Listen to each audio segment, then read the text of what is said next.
Yo, it's Jared, and I have an exciting game to show you from a not too recent tournament I had at my local chess club. This game was from the Brindabella Snows tournament. That's what the name of the tournament was, and the date was the 17th of June 2013. I have the white pieces, and my opponent is Angelo Feliu, and his rating is 1148 at the time of this game, and my rating was 1309 at the time of this game, so I was the clear favourite to win this game. So let's kick off and see how it went. This was round 2. I played my customary e4.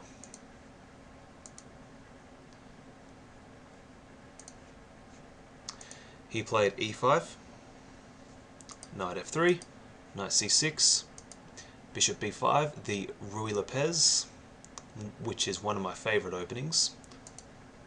a6, main line so far, bishop a4, knight f6, castles, all of this is mainline theory. Bishop e7, rook e1, b5, bishop b3, and now if you want to play into the old main line, you can play d6 and white will continue c3, castles, let's see, I believe this is correct, h3, knight a5, bishop c2, c5, d4, queen c7, and then black has a large number of options like knight back to c6, and possibly even taking on d4 or rook e8. So, and white's plan is basically knight d2, knight f1 to go to either e3 or g3,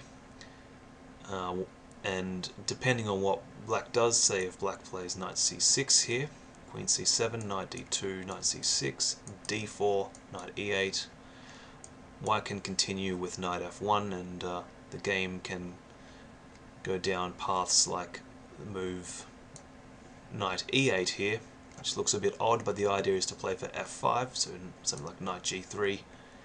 I believe, can you play for f5 immediately? Not quite, so a move like g6, and we get these types of lines. And yeah, it's about equal, really. White may be slightly better, but it's nothing to write home about, so to say.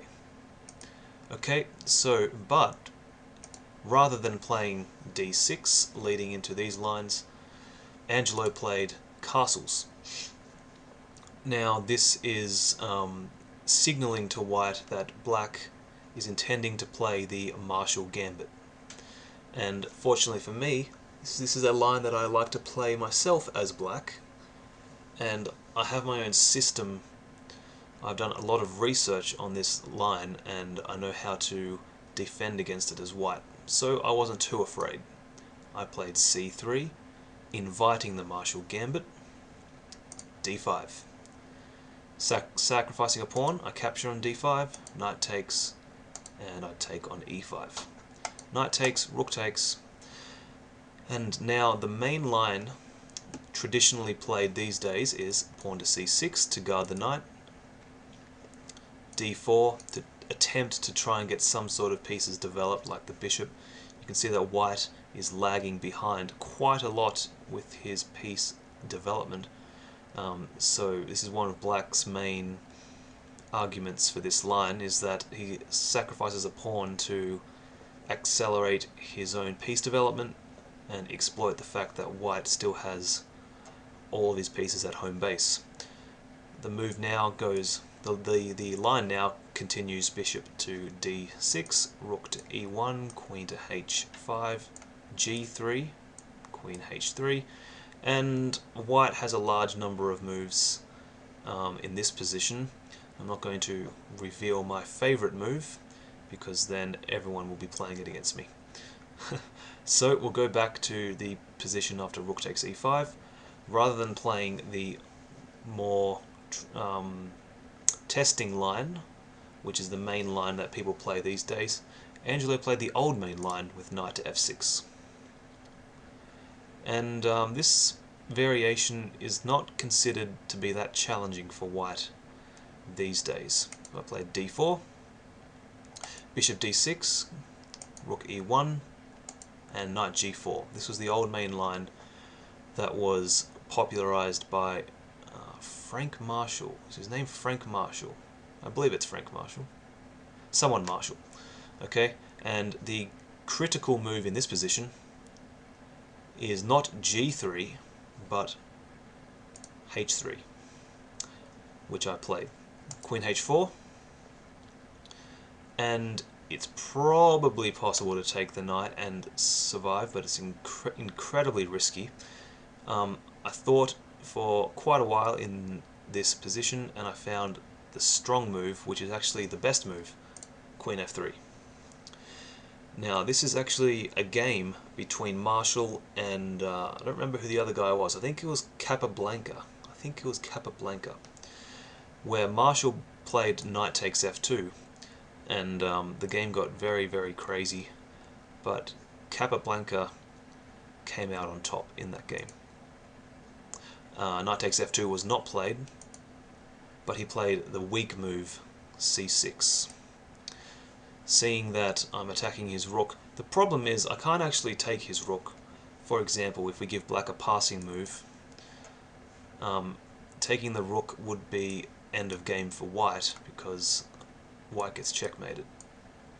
Very embarrassing. Okay, so I'm not actually attacking the rook. I don't have the idea. I can't take the rook. So that's something that black missed in this position. He played c6, which is weak. And the whole idea behind queen to f3 is to play this move, bishop f4. And I am trading off black's attacking pieces, and if I can get rid of the pieces and take off the queens, then I'll just be up a pawn in this ending, and it should be a fairly simple win. So bishop takes f4, queen takes f4. Now the knight's attacked, it's pinned to the queen. He found one of the only moves to not lose a piece, queen to f6. I traded queens and played knight d2. He played bishop f5, I played knight f3, my knight's going to go to e5.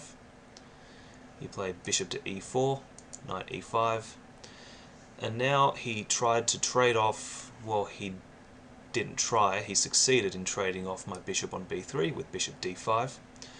I was happy to take that bishop. He must recapture with the pawn.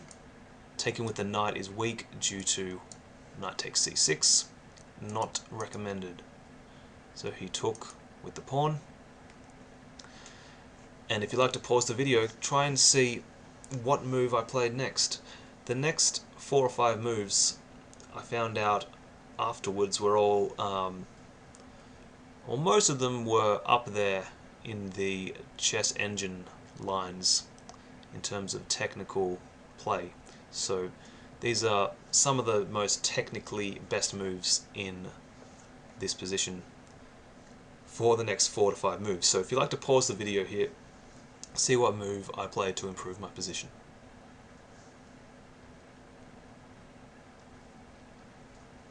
Okay, the move I played is a little pawn move, just a little pawn move, f3.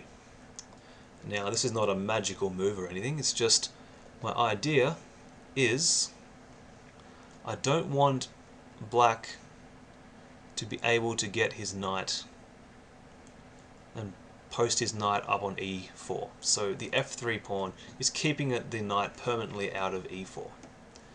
So I'm trying to cut down on black's counterplay and slowly improve my position.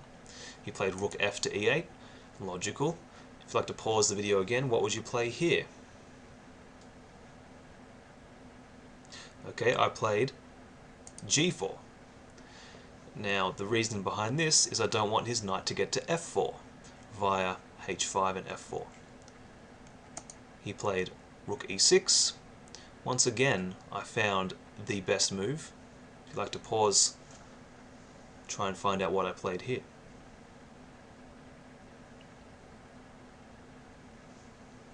Once again, I made a pawn move. I played a4, trying to soften up his pawns on the queen side. It's worth noting that these pawns on a5, on a6, b5 and d5 are all really weak.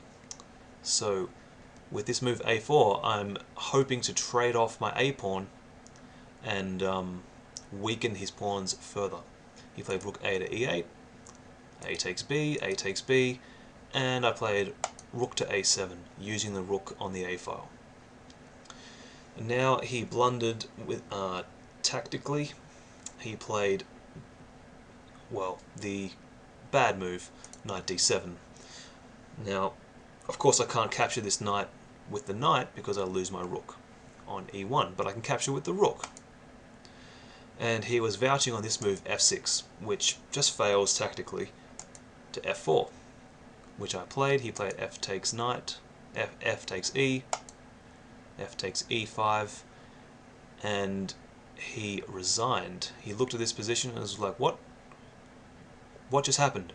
And he couldn't fathom why he was down 2 pawns and why he was about to lose a third pawn on d5. So that was my game against Angelo. We'll go back and take a quick look at it from the top. It was a Ruy Lopez, pretty mainline stuff, with the early castles signaling the marshal attack, c3, positively inviting the marshal, and we get into the marshal, but not the considered main line these days, but knight f6, which is the old main line. And we reach the old main line position, c6, playing a weak move which allows me to trade off all of black's attacking pieces, which is the main idea in this line, to sacrifice a pawn to open up lines for your bishops to attack. And now this was just a very simple play, just to get my knight to e5 and trade off, and then cut out the possibilities for black's knight with f3 and g4, and finally playing this very nice move a4 to weaken his pawns on the queen side and invade on the 7th rank with my rook, which eventually led to this tactical blunder and resignation by my opponent Angelo. So I hope you enjoyed this game, and I'll see you in the next one. Take care.